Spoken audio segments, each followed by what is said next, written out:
before calendars learned to count. Before oceans were given their names, there was a war so vast that time itself recoiled and forgot. The emerald tablets whisper of it in fractured lines. The Book of Enoch hints at it in sorrow and fire. Humanity remembers it only as myth because the truth would break the spine of history. The age of the Sky Lords. In the first dawn, Earth was ruled not by kings, but by the sky gods, beings of radiant intellect and engineered light.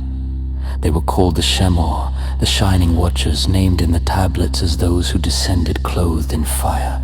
Enoch knew them as the Grigori, the Watchers appointed to guide the young species called man. The Shemor were not gods in the primitive sense. They were an advanced civilization older than Earth itself. Masters of gravity wells, stellar fusion and conscious light. Their cities floated above the planet in orbiting sanctuaries known as Athrailes, ring worlds that shimmered like halos in the sky. They shaped humanity gently, teaching language through harmonic resonance, teaching agriculture by weather engineering, teaching mathematics through star mapping. Earth, then, was a garden planet. Africa was a continent of emerald jungles and inland seas. The Americas were plains and forests unbroken by mountains. The skies were clean, the magnetic field pristine. But the Watchers made a fatal mistake. Among the Shemor arose a faction called the Nephilim Forge, named in later texts as the Fallen in the tablets. They are called the Uranek. The first makers of flesh. They believed humanity was flawed, too fragile, too slow, too emotional. They sought to improve it. Using genocrucibles and quantum wombs, they spliced their own biology with that of early humans. The result was colossal, towering beings of immense strength and accelerated growth. They were named the Gibborim, the mighty ones, but power without restraint becomes hunger. The Gibborim grew savage, their minds stretched between divine intelligence and primal instinct fractured. They consumed ecosystems, enslaved humans, and turned entire regions into feeding grounds. Cities burned, rivers ran red. Humanity cried out, not to gods, but to their creators. The Sky Lords were forced to choose. The sundering of the heavens. The Shemor convened the Council of Enoch, a tribunal held in high orbit above what is now the Atlantic Rift. Their judgment was absolute. The giants must be erased. But the Gibborim had grown powerful. They wielded stolen technology, carved weapons from collapsed star cores, and fortified themselves within continental strongholds. Thus began the War of the Two Heavens. Weapons of unimaginable scale. Heliarch lasers, planet-scale coherent light arrays mounted in orbit. When fired, they sliced the Earth's crust like glass. Sun-spear bombs, fusion nuclear weapons that ignited the atmosphere itself. Graviton lances that folded tectonic plates inward under artificial gravity. When the Shemor struck the western continent, the ground screamed. Heliarch beams raked across the land, melting bedrock and forcing tectonic plates to rise violently. The crust buckled, folded, and surged upward. Thus were born the Sierra Nevadas. The Andes formed when a Gibborim citadel detonated beneath the mantle. The mountains are not ancient wrinkles of time, they are battle scars. The greatest stronghold of the giants lay in Central Africa. Then a vast rainforest fed by inland seas, the Gibborim had turned it into a fortress world, breeding grounds for war beasts and hybrid monstrosities. The Shemor hesitated. Africa was humanity's cradle. But the giants used humans as shields. The order was given.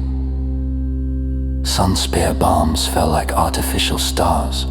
The sky burned white, the forests vaporized, the seas boiled away into the heavens.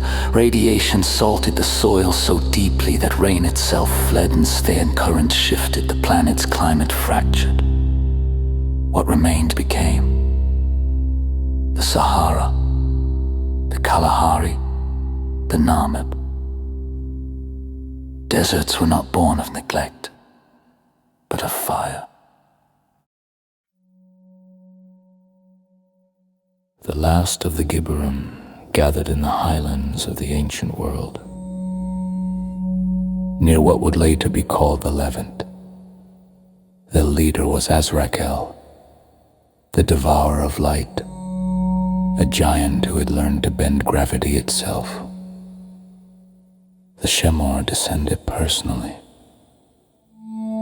Enoch writes of this moment with terror. And the heavens moved, and the watchers stood upon the earth, and their feet were like burning brass. The battle shattered the sky. Azrakel was slain by Uri-Thoth, the archivist of light, who split the giant's core with a blade made of compressed space-time.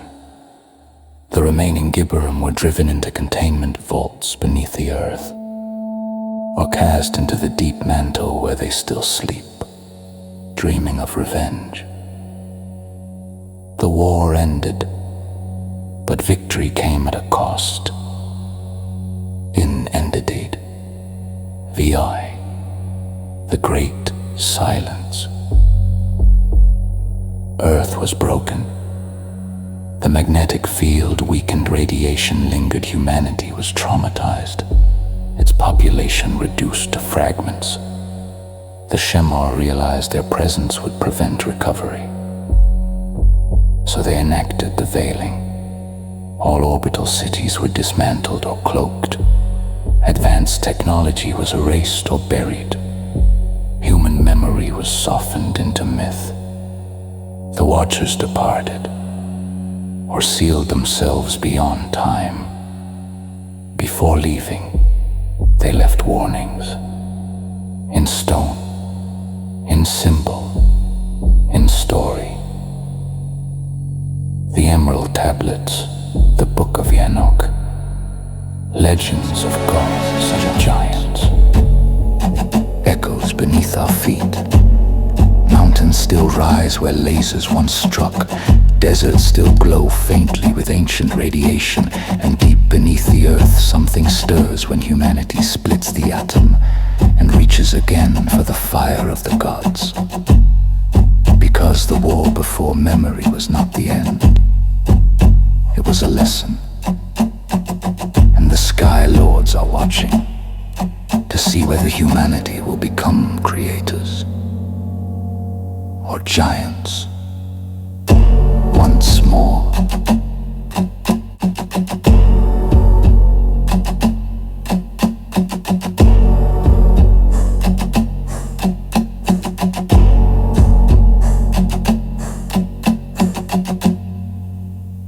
The waters of judgment. When the war of the two heavens ended, the earth did not heal. The crust was fractured, the atmosphere unstable, and the polar ice, once carefully regulated by Shemar climate engines, began to fail. Worse still, not all of the Gibberum were destroyed. Some had fled beneath the seas, others hid among humanity, their blood diluted but their violence intact. The sky gods foresaw a second extinction if the contamination spread. Thus the Council of Enoch decreed the purification by water, not as punishment, but as containment. Iunx he who preserved the seed. Among humanity there lived a man known to later ages as Noah, but that was not the name the sky gods gave him. To the Shemar he was called Na-Yuruel, the one who carries the lighted seed.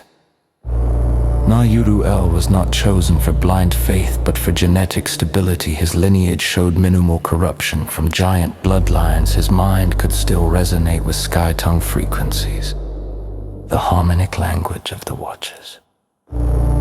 Uri-Thoth himself descended to him in a pillar of mist and light.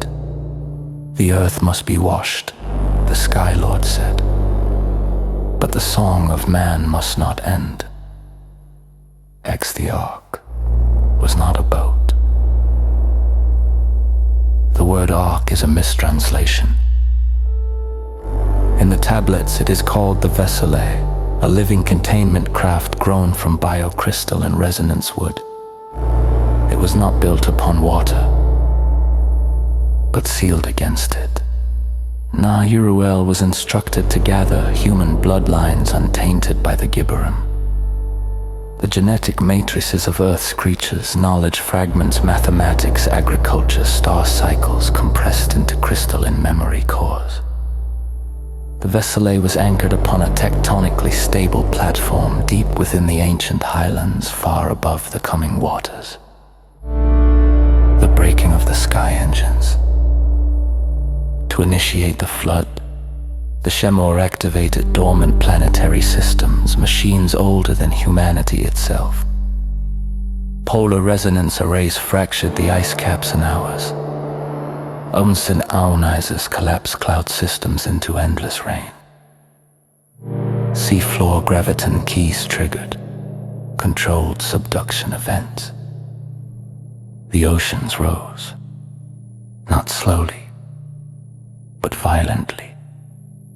Entire coastlines vanished, cities swallowed whole. The remaining giants, too heavy and too proud to flee, were dragged beneath the waves as continental shelves collapsed.